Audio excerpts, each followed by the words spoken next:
আমি বাসায় যেভাবে ফিরনি রান্না করি সেই রেসিপিটি আজকে শেয়ার করব আপনাদের সাথে। আমি এখানে দোকানের প্যাকেট দুধ ব্যবহার করব। আমি নিয়ে নিয়েছি 1.5 লিটার দুধ।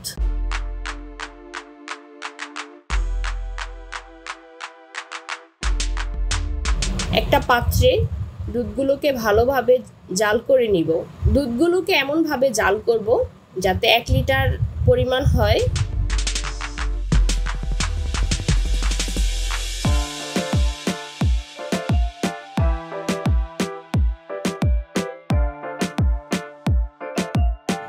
অন্য একটি পাত্রে আমি 1 কাপ পরিমাণ চাল ভালো করে পরিষ্কারভাবে ধুয়ে পরিমাণ মতো পানি দিয়ে নরম করে রান্না করে নিব।